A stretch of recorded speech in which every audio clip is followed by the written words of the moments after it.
ओम श्री परमात्मने नमः। श्रीमद् भगवद गीता द्वितीय अध्याय 41वां श्लोक। व्यवसायतिकमा बुद्धि रेके कुरु नंदन वौशाका हनंतश्च बुद्धियो व्यवसायिनाम। व्यवसायितिका बुद्धि रेके कुरु नंदन। कर्मयोगी साधक का ध्येय लक्ष्य जिस समता को प्राप्त करना रहता है वह समता परमात्मा का स्वरूप है। उस परमात्मा स्वरूप समता की प्राप्ति के लिए अंतकरण की समता साधन है। अंतकरण की समता में संसार का राग वादक है। उस राग को हटाने का अथवा परमात्म तत्व को प्राप्त करने का जो एक निश्चय है उसका नाम है व्यवसायितिका बुद्धि। व्यवसायितिका बुद्धि एक क्यों होती है? कारण कि इसमें सांसारिक वस्तु पदार्थ आदि की कामना का त्याग होता है। यह त्याग एक ही होता है। चाहे धन की कामना का त्याग करें, चाहे मान बढ़ाई की कामना का त्याग करें, परंतु ग्रहण करने में अनेक चीज़ें होती हैं। क्योंकि एक एक चीज़ अनेक तरह की होती है, जैसे एक ही मिठाई अनेक तरह की होती है, अतः इन चीज़ों को कामनाएं भी अनेक अनंत होती हैं। गीता में कर्म योग और भक्ति योग के प्रकरण में जो व्यवसायितिका बुद्धि का वर्णन आया है, पर ज्ञान योग के प्रकरण में व्यवसायितिका बुद्धि का वर्णन नहीं आया। इसका कारण ये है कि ज्ञान योग में पहले स्वरूप का बोध होता है, फिर उसके परिणाम स्वरूप बुद्धि स्वतः एक निश्चय वाली हो जाती है। कर्म योग तथा भक्ति योग में पहले बुद्धि का एक निश्चय होता है, फिर स्वरूप का बोध होता है। अतः ज्ञान योग में ज्ञान की मुख्यता है और कर्म योग तथा भक्ति योग में एक निश्चय की मुख्यता है।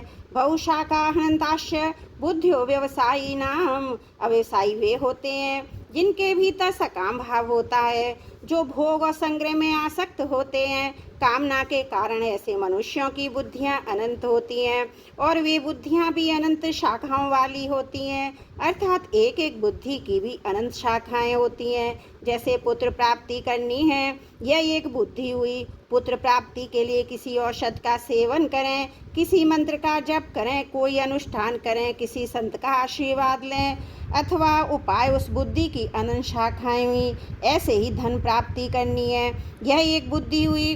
धन और प्राप्ति के लिए व्यापार करें, नौकरी करें, चोरी करें, डाका डालें, धोखा दें, ठगाई करें आदि उस बुद्धि की अनंत शाखाएं हुई। ऐसे मनुष्यों की बुद्धि में परमात्मा प्राप्ति का निश्चय नहीं होता। परिशिष्ट भाव वास्तविक उद्देश्य एक ही होता है। जब तक मनुष्य का एक उद्देश्य नहीं होता तब तक उसके अनंत उद्देश्य होते हैं। एक एक उद्देश्य की अनेक शाखाएं होती हैं, उसकी अनंत कामनाएं होती हैं और एक एक कामना की पूर्ति के लिए उपाय भी अनेक होते हैं। अव्यवसायी मनुष्यों की बुद्धियां अनंत क्यों होती हैं, इसका हेतु आगे ही बताएंगे। 41वां श्लोक समाप्त। त्रुटियों के लिए क्षमा प्रार्थी हूँ। 42वां श्लोक। यामिमां पुष्पितां वाचं प्रवदन्ते अविपश्यतः वेदवादरता पार्थ नान्यदस्ति निवादिनः कामात्मानं स्वर्गपरा जन्म कर्म फल प्रदां क्रिया विशेष बहुलां भोगेश्वर्य गतिं प्रति। कामात्मान है, वे कामनाओं में इतने रचे पचे रहते हैं कि वे कामना रूप ही बन जाते हैं। उनके अपने में और कामना में भिन्नता ही नहीं दिखती। उनका तो यही भाव होता है कि कामना के बिना आदमी जी नहीं सकता, कामना के बिना कोई भी काम नहीं हो सकता। कामना के बिना आदमी पत्थर की तरह जड़ हो जाता है, उसको चेतना भी नहीं रहती। ऐसे भाव वाले पुरुष कामात्मान हैं। स्वयं तो नित्य निरंतर ज्यों का त्यों रहता है, उसमें कभी घटबढ़ नहीं होती, पर कामना आती जाती रहती है, घटती बढ़ती है। स्वयं परमात्मा का अंश है और कामना संसार के अंश को लेकर है। अतः स्वयं और कामना ये दोनों सर्वदा अलग अलग हैं, परंतु कामना में रचे पचे लोगों को अपने स्वरूप का अलग भान ही नहीं होता।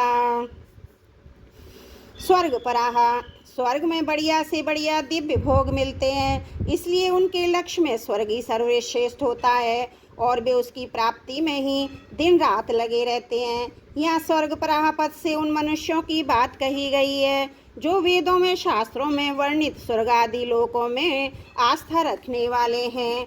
वेदवारतः पार्थ नान्यदस्तिनि वादिने, वे वेदों में कहे हुए सकाम कर्मों में प्रीति रखने वाले हैं, अर्थात वेदों का तात्पर्य वे केवल भोगों में और स्वर्ग की प्राप्ति में मानते हैं, इसलिए वे वेदवादरता हैं। उनकी मान्यता में यहाँ के और स्वर्ग के भोगों के सिवा कुछ है ही नहीं, अर्थात उनकी दृष्टि में भोगों के सिवा परमात्मा, तत्व ज्ञान, मुक्ति, भगवत प्रेम आदि कोई चीज़ है ही नहीं।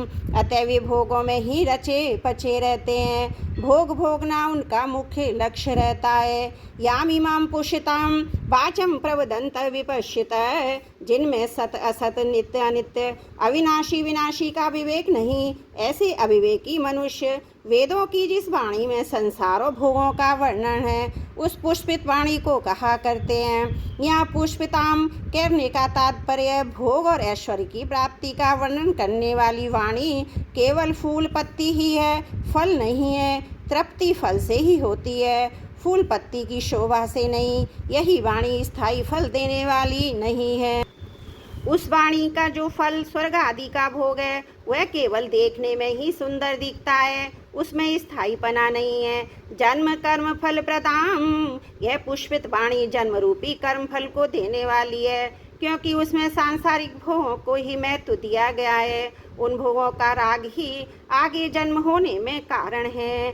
क्रिया विशेष बहुलाम भोगेश्वरम गतिम प्रति, यह पुष्पित अर्थात दिखाऊ शोभा युक्त वाणी भोग ऐश्वर्य की प्राप्ति के लिए जिन सकाम अनुष्ठानों का वर्णन करती है उनमें क्रियाओं की बहुलता रहती है, अर्थात उन अनुष्ठानों में अनेक तरह की विधियां होती हैं, अनेक तरह की क्रिया करनी पड़ती है, अनेक तरह के पदार्थों की जरूरत पड़ती है, एवं शरीर आदि में परिश्रम में भी अधिक होता है। त्रुटियों के लिए क्षमा प्रार्थी हूँ। वसुदेव सुतम देवम कंस चारुण मर्दनम, देवकी परमानंदम कृष्णं वंदे जगद्गुरुम्।